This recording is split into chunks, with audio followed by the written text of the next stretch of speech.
Madam મારે તમને એક પ્રશ્ન પૂછવાનો કે આવનારા સમયમાં તમારા ઘરમાં ઘર ખર્ચ છે એ વધવાનો છે કે ઘટવાનો છે? હા સર, 100% ખર્ચમાં વધારો જ થવાનો છે. જો તમે આ વાતથી એગ્રી હોય તો તમે જ્યાંથી ઘરની વસ્તુની ખરીદી કરો છો અથવા તો સર્વિસની ખરીદી કરો છો તો તે વેપારીની ઇન્કમ વધવાની છે. જો વેપારીની ઇન્કમ વધશે તો વેપારી જ્યાંથી ચીજ વસ્તુ મંગાવે છે ત્યાં કંપનીના શેરમાં વધારો થશે કે ઘટાડો થશે? વધારો જ થશે. તમે આ વાતનો જવાબ આપી દીધો.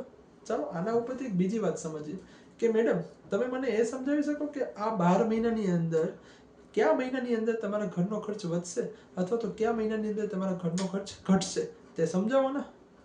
સર એ નક્કી ન હોય એમ કેમ કહી શકાય? જો તમે એ નથી કહી શકતા તો શેર માર્કેટમાં ક્યારે વધારો થશે અથવા તો ક્યારે ઘટાડો થશે તે હું કઈ રીતના કહી શકું? હું પહેલેથી સમજાવતો આવ્યો છું કે શેર માર્કેટમાં ક્યારે વધારો થશે કે ક્યારે ઘટાડો થશે એ મને પણ ખબર નથી હતી.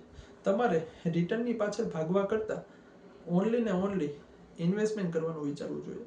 એક વસ્તુ તમને કહી શકું કે શેર માર્કેટની અંદર ઇન્વેસ્ટરની ઇન્કમ વધવાની છે, ખર્ચો વધવાનો છે, તો વેપારીની ઇન્કમ વધશે. વેપારીની ઇન્કમ વધશે તો જીડીપી જ્યાં જશે ને ઇન્ડિયાની ત્યાં તે સ્ટોક માર્કેટ જશે.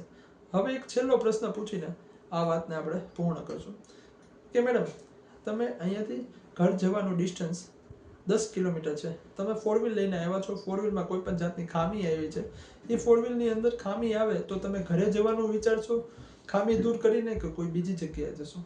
ખામી દૂર કરીને ઘરે જવાનું જ વિચારીશ. તો તમારે ખાલી ને ખાલી ઇન્વેસ્ટર ડેસ્ટિનેશનનું વિચારવું જોઈએ તો તમે તમારા સપનાની નજીક પહોંચશો. બરાબર? આવા ને આવા એજ્યુકેટેડવાળા વિડીયો જોવા માટે મારી આ ચેનલને ફોલો કરવાનું ભૂલતા નહીં.